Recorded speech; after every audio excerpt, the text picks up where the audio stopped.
Hi, I'm Pastor Tae of the Titus 2 Ministry and PastorTae.com. Welcome to Espresso. It's an interactive Bible study that is like espresso, strong and smooth. Enjoy the taste. And I have the privilege of talking to you every Tuesday night on Talk Live Tuesday. And by the way, congratulations to Titus 2 community. We reached 700 members. So good job, okay? And telling people about it. We are growing, and it just adds to the quality and the support and the encouragement that we share together. And speaking of quality, we like to believe that these shows on Tuesday nights add to the quality of your experience of growing in your marriage and in your personal godliness. I also want to take a minute and welcome those who are watching this show through our YouTube channel called Espresso. Go ahead and check for that. And that's for people who are not part of the community yet. If you are watching through the Espresso channel, good for you. But please then join us inside the Titus 2 community. If you are watching this on a replay, we recognize that life happens and that you don't always catch it live. Please continue to drop a comment and question, and I will get back to you. In fact, all the replays are housed inside a tab called Units. I'm pointing to the left. If you are watching on a laptop or desktop, the Units tab is over there. If you're watching on a mobile device like a phone or a tablet, it's probably right above you. So go check that out for all the past shows. It is very well organized there. So before we go any further for tonight's show, I want to introduce to you the man himself, okay, who keeps us honest. He is Stuart Martin. And so everybody, please say hello. Stuart Martin. Hello. Okay. So Stuart's going to keep us honest. He's going to tell me the comments and questions that people are saying. And so your first assignment is to comment on who you are and where you are, okay? For your information, we are out here in Southern California, okay, Orange County specifically. Where are you guys? Go ahead and say hello inside the scroll, and Stuart will recognize you. And so here we are. We are going to have a live conversation about marriage, and what we've done is we've taken 4 major topics of marriage and we've dedicated 1 week to each one of them. They are communication, conflict, in-laws, and sex. And after we finish those 4, we start all over again. And can you believe we are finishing up our 3rd rotation? God is good. And so that's what, almost 12, that's 12 weeks, okay, that God has blessed us with. And so communication, conflict, in-laws, and sex, that's what we're going to talk about tonight. So get ready with your comments and questions. All right, well, Stuart? yeah, we have Andrea from North Carolina. Okay, all right, Andrea, Don, welcome. and Don? Is that Dr. Don? Georgie Z from Toronto. Georgie Z, his name changes every single week. And Kathleen welcome. Bowman from Idaho. Okay, and Kathleen. Joe Sokolowski from Hershey, Pennsylvania. Nice, okay. And I grew up in Sandra Pennsylvania. Escobar Lopez from Downey. Oh, Sandra. Oh, yeah, she's our neighbor from Downey, California. Downey. Sandra, I apologize, Sandra. Last time you were mentioned and it didn't register, but Sandra is a very special woman. So welcome, Sandra. Appreciate you being inside the show. And so with all of those things tonight. And Christy from Michigan.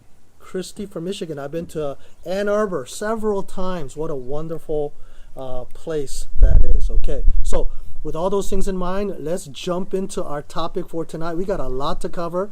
I got a funny feeling we're not going to be able to cover it all, because with all of these shows, we get more and more specific, and that raises more and more issues and comments and so forth. So anyway, let me stop talking and jump right into our topic for tonight. It is sex.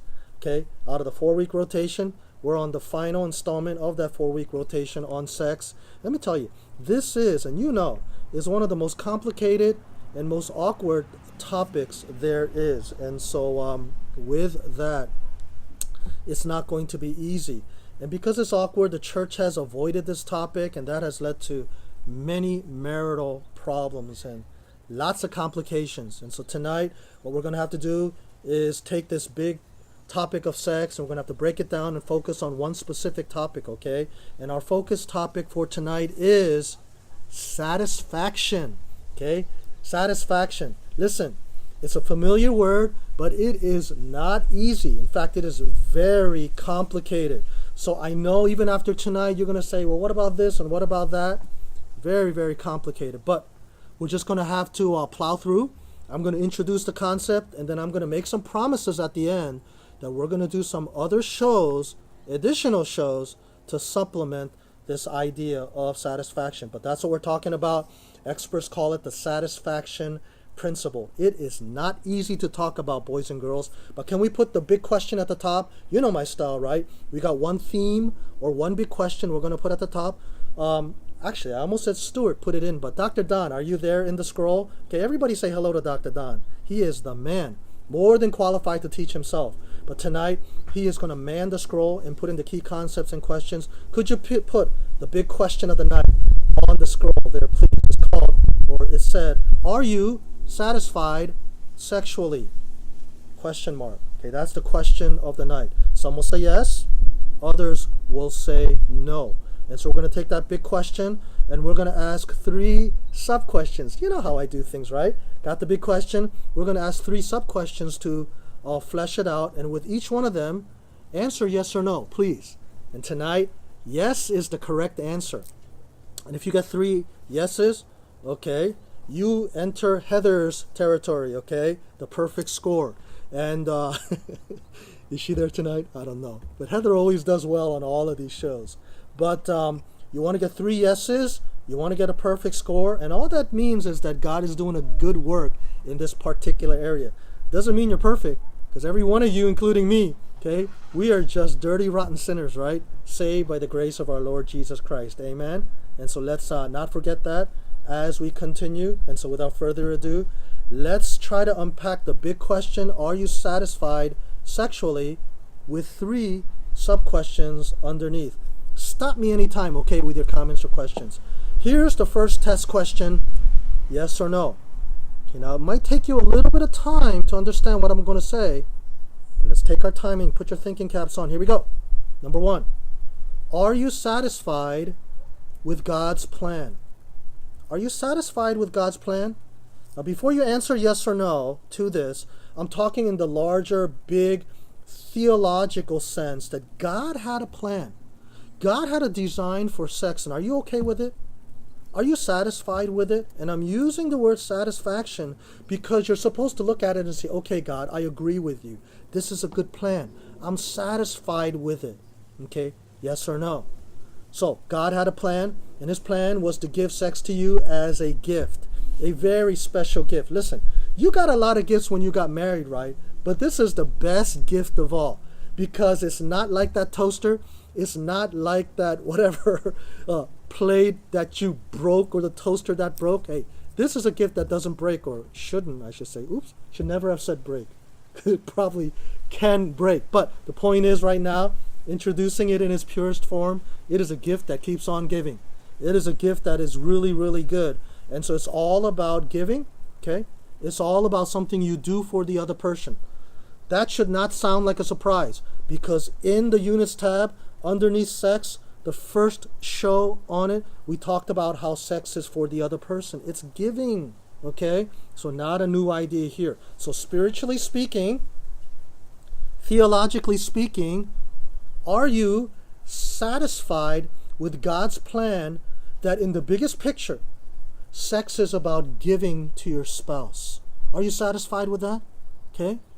Are you really content with the fact that it is for the other person? Dr. Don, drop in this key verse, please.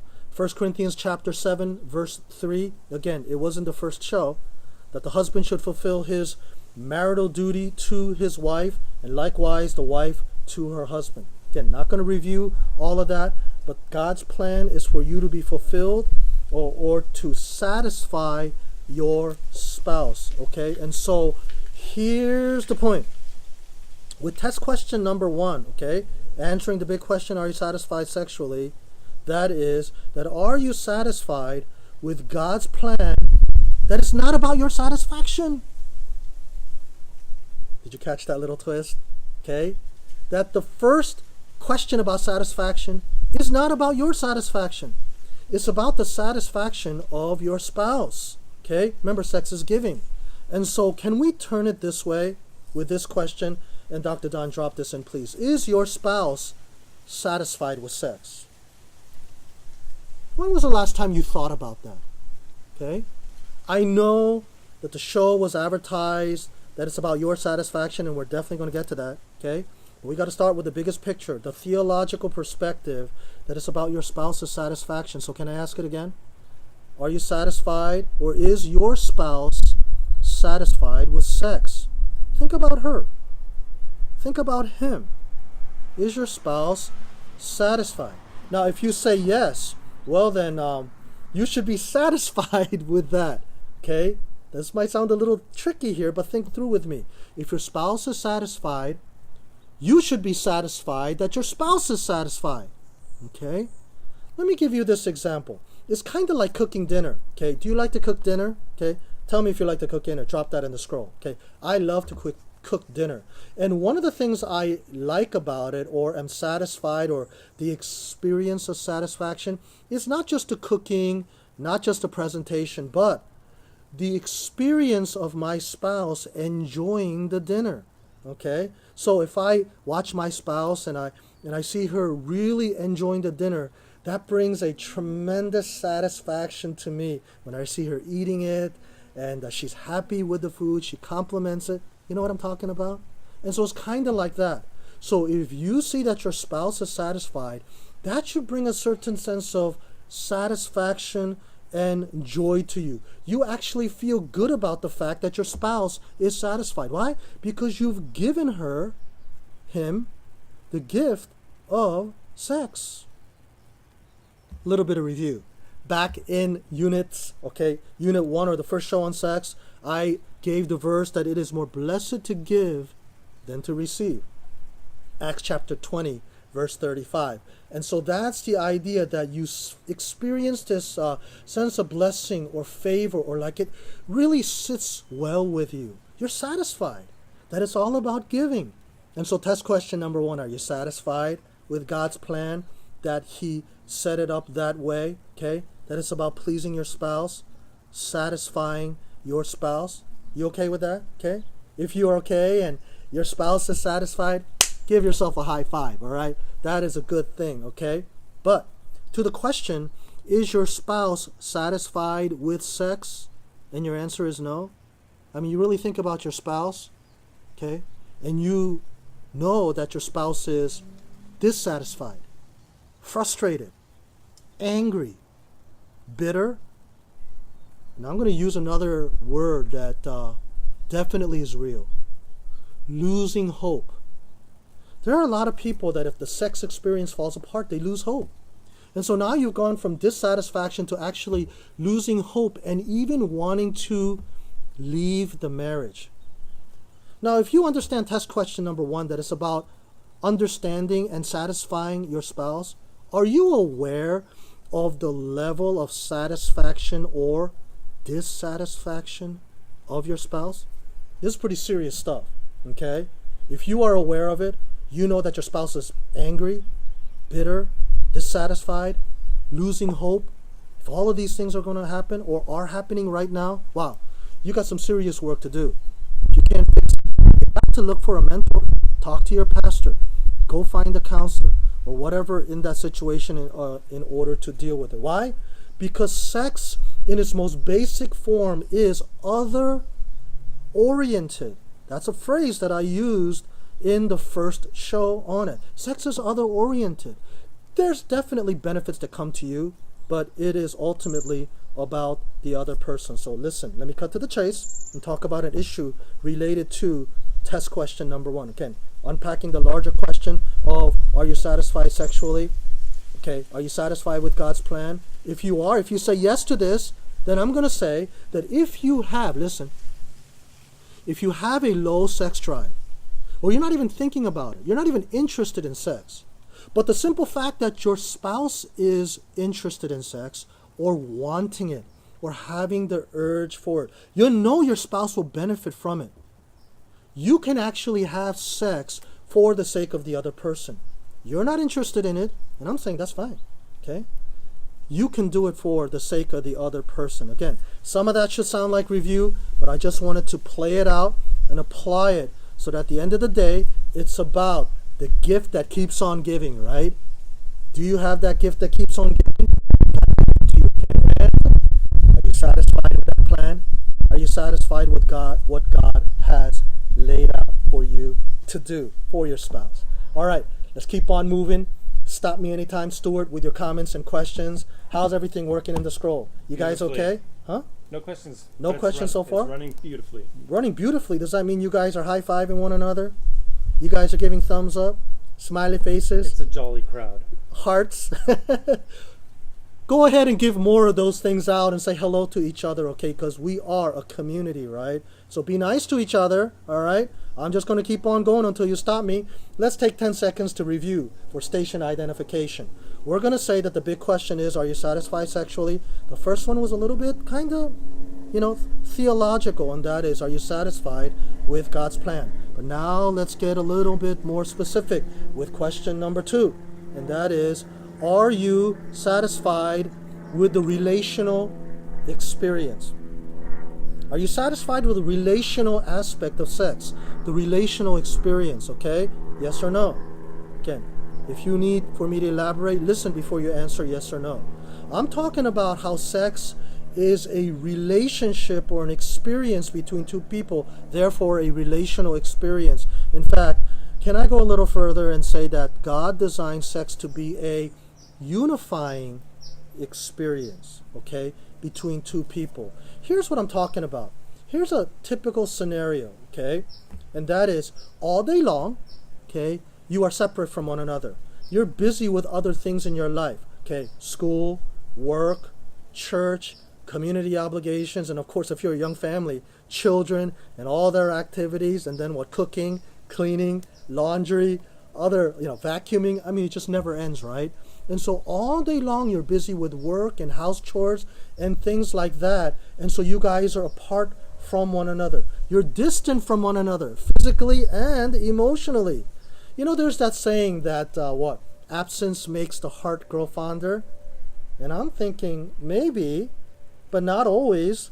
Sometimes absence creates distance. And so God designed it so that two people who are supposed to be one flesh, unified, who are living very busy lives, and here's a word, I'm going to use it many times in future shows, distracted, because all these things, and again, I'm not necessarily criticizing many of these applications, you got to do them, okay? But even though they are good things, there's something about them that creates a negative effect, and I'm going to call it a distraction. It distracts you from some of the most important things in life. You're distracted from your marriage. Your marriage is supposed to be the most important thing, but you're distracted. Distance is created. And God has created now sex to be a unifying experience where two people who are distant from one another are now coming back together again. Remember all those times you've been so crazy busy, for a day, 2, for a week? You haven't even spoken. You basically ate and then ran out the door again. And how many times have you passed by your spouse in the hallway and you look at your spouse and you're almost like, it's like a roommate. It's like a college roommate, right? You just pass one another. You're living under the same roof, but there's no intimacy. There's no connection. Tell me if you understand, okay? Drop it in the scroll. Give me a thumbs up, okay? And let me know if that makes sense to you. So God has designed it so that two people who are supposed to be close continually, I'll explain later, experience a unifying type of an experience. Stuart, what you got? George would like to know, how do you address your spouse if he or she does not want sex? Do we thump them with 1 Corinthians 7:4?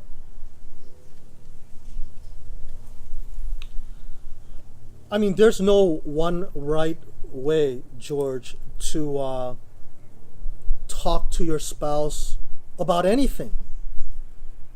Doesn't want sex? Doesn't want to get right with God? I was talking to somebody on the other side of the country today, and he was saying that his wife was not behaving properly, and so there's specific matters there that I can't disclose.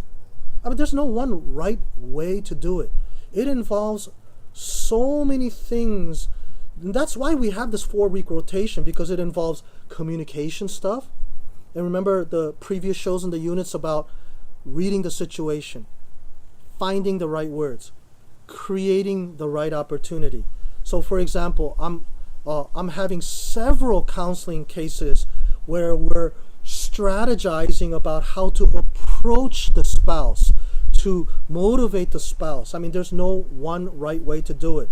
There's even things such as, I would say, take the show. One of the reasons why we archive it is so that these shows could be watched later by spouses who might be initially reluctant, but then later maybe the spouse will benefit from the show. But definitely, you don't just drop a verse. You don't just confront.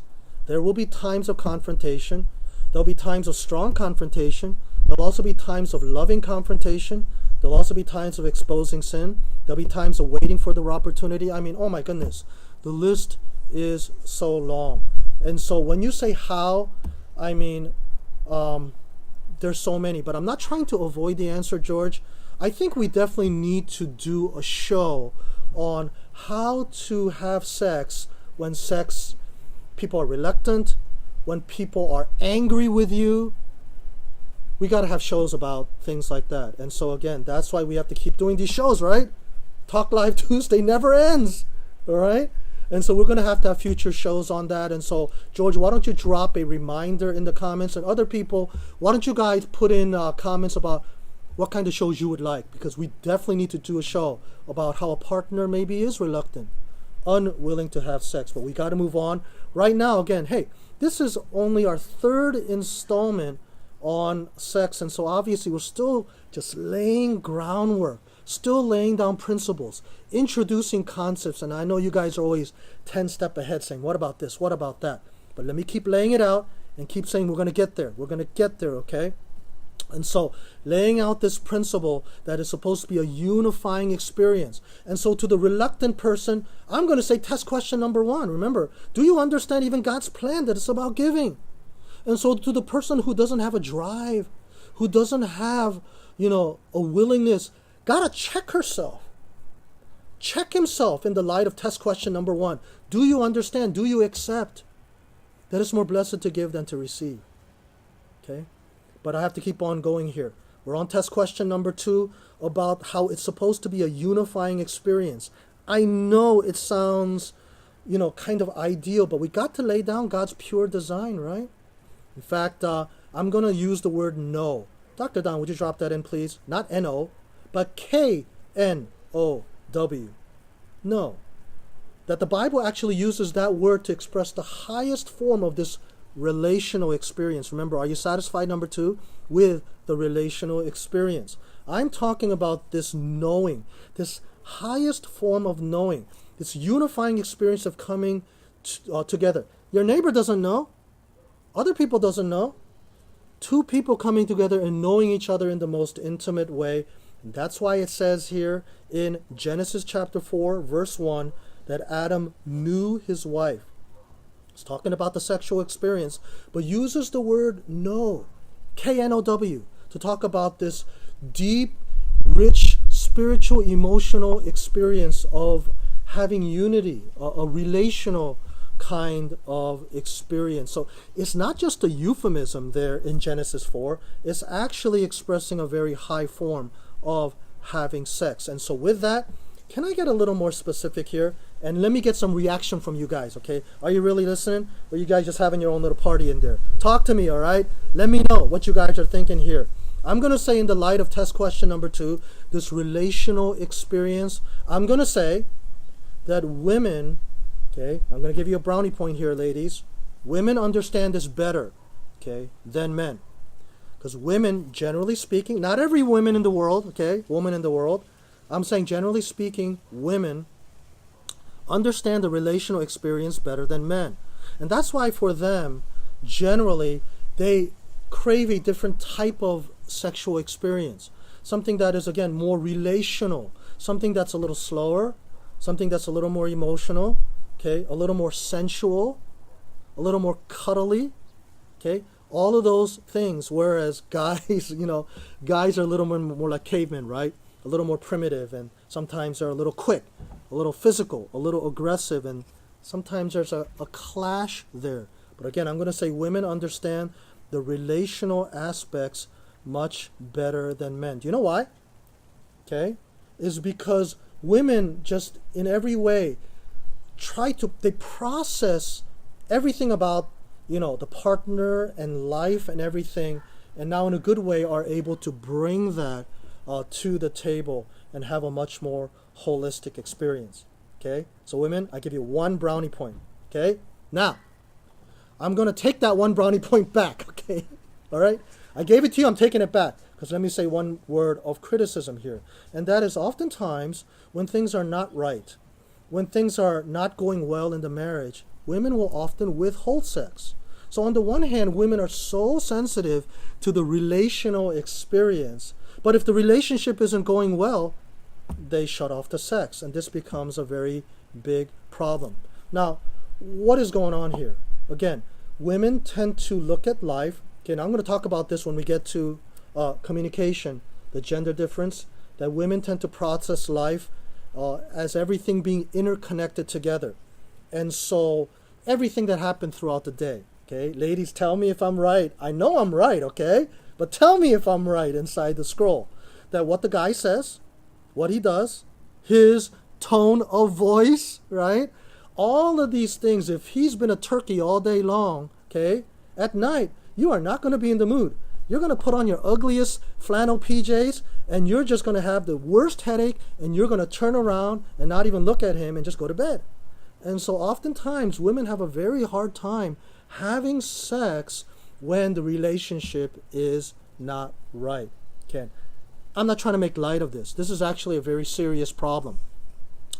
And I think we're going to have a future show on how to have sex when there's so many things that are not right in the relationship.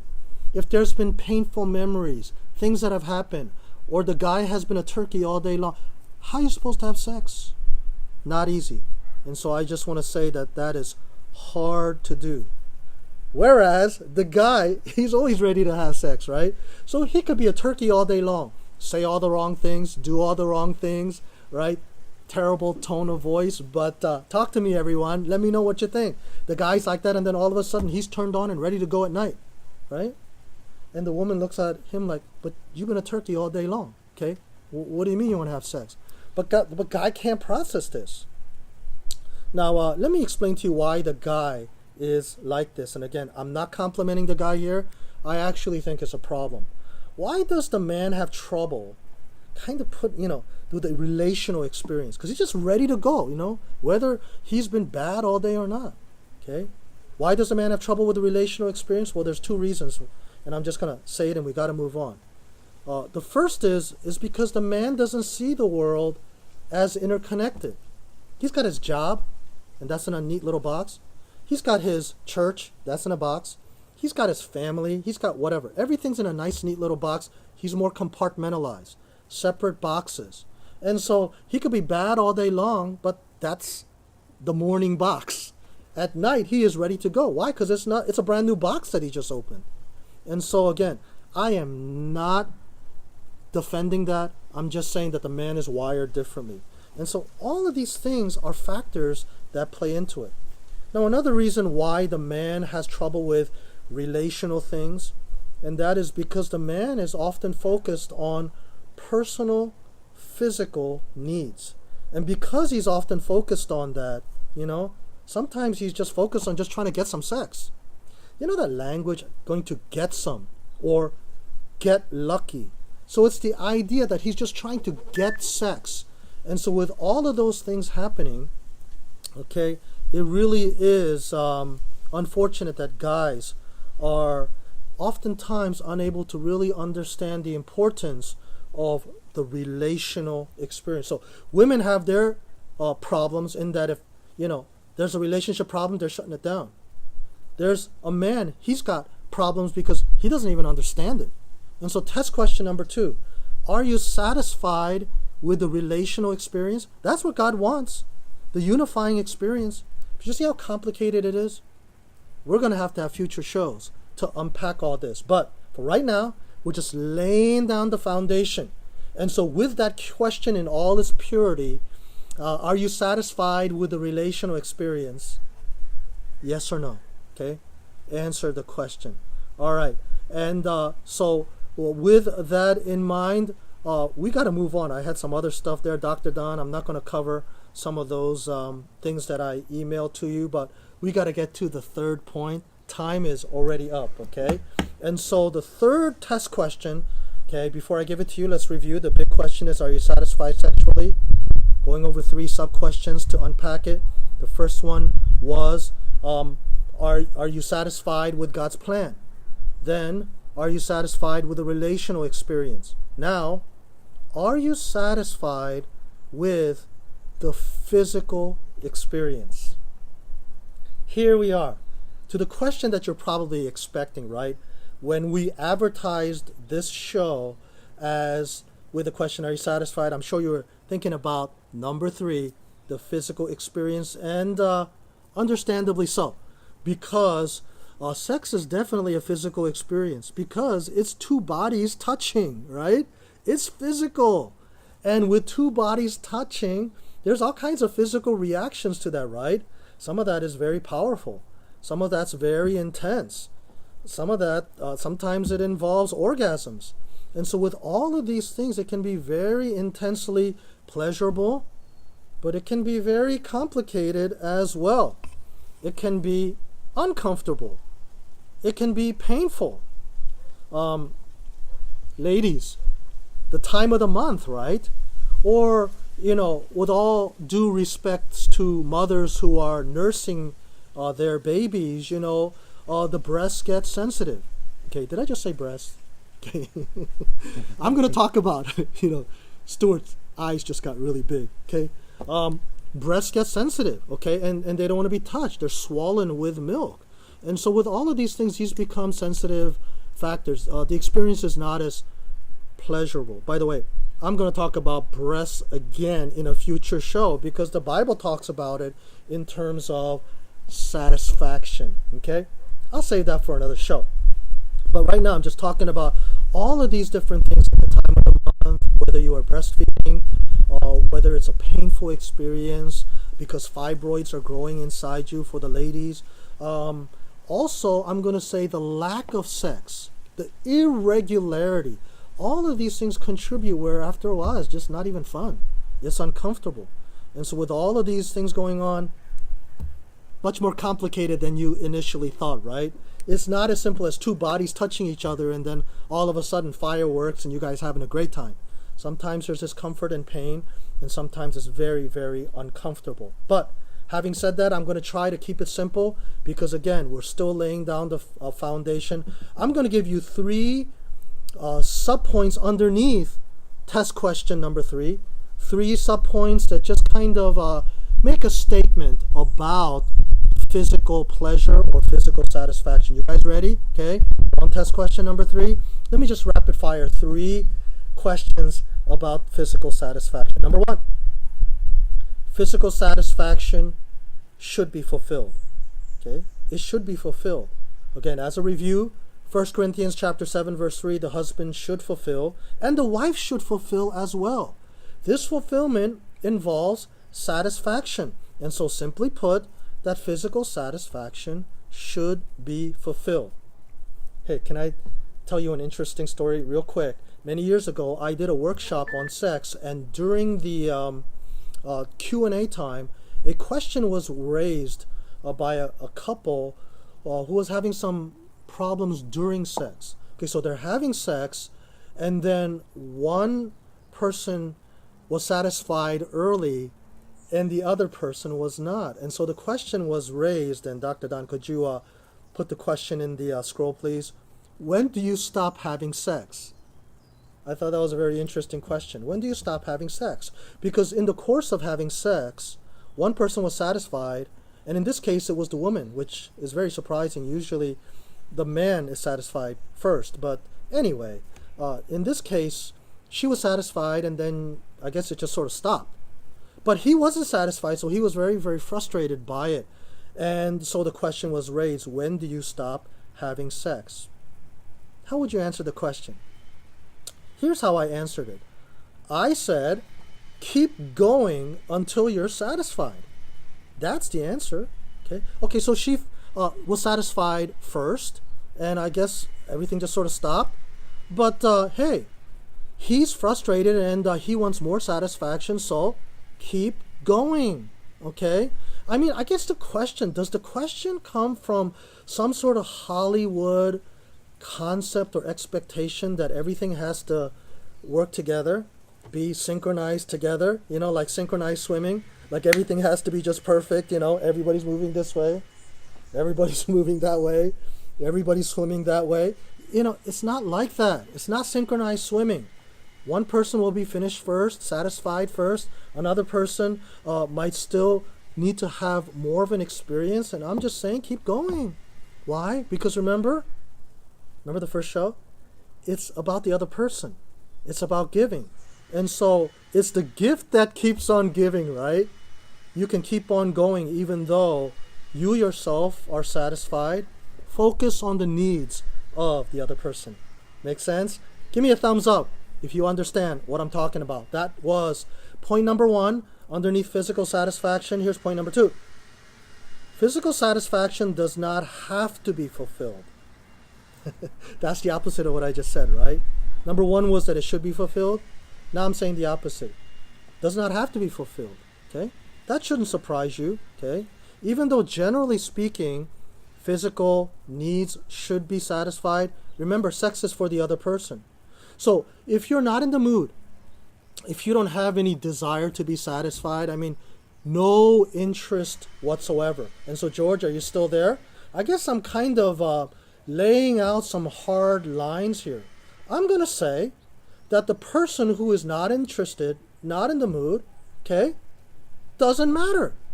That person should still engage in sex. Because the biblical principle is about the other person, right? And so, even though you're not in the mood, have no interest in it, you yourself are not physically satisfied, you don't have to be fulfilled. There's no biblical principle about you being fulfilled. In fact, can I use another word? Sacrifice. Okay? Sacrifice and focus on the needs of the other person. And so, definitely the needs of the other person. Now, I know, George, you're saying, okay, but how do you convey all that? You know what? We need to do a show on 1 Corinthians chapter 7, verse 5, where it talks about mutual consent, where the two of you agree on the situation. Therein lies the answer to your question, what do you do when a spouse doesn't want to? Okay? Verse 5 is the answer, George. We're going to have to do a whole show dedicated to 1 Corinthians chapter 7, verse 5 about mutual consent. It's about mutuality, mutual agreement. Okay? But for right now, I'm just saying that if one spouse does not want to, it's all right. Go ahead and fulfill the needs of your spouse. Okay? So in the light of that, I'm going to say mutual satisfaction is not required. Both sides don't have to be satisfied, okay? It's not synchronized swimming, okay? It's not synchronized swimming, okay? One side can be satisfied and you can end it at that. That's the biblical picture. All right, so number 1 is physical satisfaction should be fulfilled. Number 2, it doesn't have to be fulfilled. And number 3, I'm just going to mention it. We're running over time. And I promised another show, right, on mutual consent. Okay, we're going to have to talk about this more. But number 3, okay, as we close, is physical satisfaction requires a regular experience. Not irregular, not sporadic, but a regular experience. The biblical principle is the satisfaction involves a regular experience. 1 Corinthians chapter 7, verse 5 says, do not deprive each other except by mutual consent and for a time. And so there's the concept of temporality or it being just a temporary situation. Gotta push that to another show. But again, this verse has so much going on in here. What does it mean to deprive? I actually talked about that in the first show. But this verse assumes regularity. I'm just introducing it. We'll deal with it later. But it assumes regularity, meaning you got to have sex on a regular basis for it to be a healthy, relationship. Okay? So this regularity, then the question is asked, how often should you have sex? And my answer is, well, that depends on the person or the couple. It depends on so many things. The answer is different for each couple. Physical needs are different. Everybody has different levels of desires. And so I'm going to say that the satisfaction principle, okay, write this down. The satisfaction principle is flexible. There's no magic number, okay? One couple might be satisfied with once a week. Another couple once every other week. Another couple, it's got to be 3 times a week. I mean, those are things that you have to communicate, okay? Resolve the conflict in order to do it. So I guess, George, here's another answer. Ultimately, it involves a strategy of communication. Sitting down and conveying with your spouse what the situation is, and to do it in a way that brings out an inspiration for them to participate in it, okay? And not just pressure in a way that they just don't want to do it, but they feel the pressure now to participate. That usually doesn't work. All right, I expected a little more banter tonight, but hopefully the scroll, Stuart, so you said it was beautiful, right? Is there a lot of interaction going in there? Unanimous nodding heads. Does that mean I got some thumbs up? Okay, thank you. Give me a couple more thumbs up. A flurry of fireworks, please, of thumbs ups. Okay, give them to me as we are finishing, because it's really not for me. It's for the Word of God, laying down a principle that we're going to have to, I know it's a high standard for us to achieve, but we're laying these principles out, and with each show, we're going to get more and more specific, and unfortunately, it's going to get more and more complicated, maybe more stressful, maybe more serious. But hey, that's what this is all about, systematically laying things out. So can we review as we close? The big question was, are you satisfied sexually? We got 3 questions that we tried to unpack it with. Number 1, are you satisfied with God's plan? Yes or no? Number 2, are you satisfied with the relational experience? Yes or no? And number 3, are you satisfied with the physical experience? Yes or no? And with all these 3 questions, I realize there are complications involved. I don't know if anybody's got a perfect score. If you want to admit that, go ahead and drop it in the scroll, and we'll do a happy dance with you and celebrate, because all it means is God doing a good work in your life in this particular area. But for many people, and for many reasons, this is one of the most serious areas of complication. And so I'm going to say as we close that in our website, George, please drop the info there. We want to continue to bring good resources to you to help you through. These Talk Live Tuesdays hopefully are helping you. Please also subscribe to our newsletter. George, if you would drop that link in as well so you can keep in touch with us. Every Tuesday night, we're going to work through, and you know what's going to happen? Listen, watch this. You're going to see how they all begin to overlap, okay? So even tonight, you sensed a little bit, right? We're talking about sex, but we ended up talking about communication and conflict resolution. And all of these things will begin to overlap, but that's how complicated things are. And so with all these complications, we recognize that the shows may not be enough for you. You may need a little more support. So reach out. Reach out to your local leaders. Reach out to the Titus 2 community. Reach out to people who are better than you, more mature than you, that might be able to help you through. Okay, if you need prayer, definitely reach out to the community. You can reach out to us privately. We'll pray for you. And if you need counseling, you know we are here for you. In closing, I want to thank Dr. Don for his scroll work tonight to keep us organized. I want to thank Stuart for his work in keeping us on track. He gave me a thumbs up. And congratulations to Kathleen's perfect score. Kathleen's perfect Kathleen score? Bowman and her husband. There's your happy dance, Kathleen. Thank you for letting us hear. Wow, congratulations. In the light of so many people and so many private messages I get about struggles in this area, congratulations. God is doing a great work in this area. That is just awesome, okay?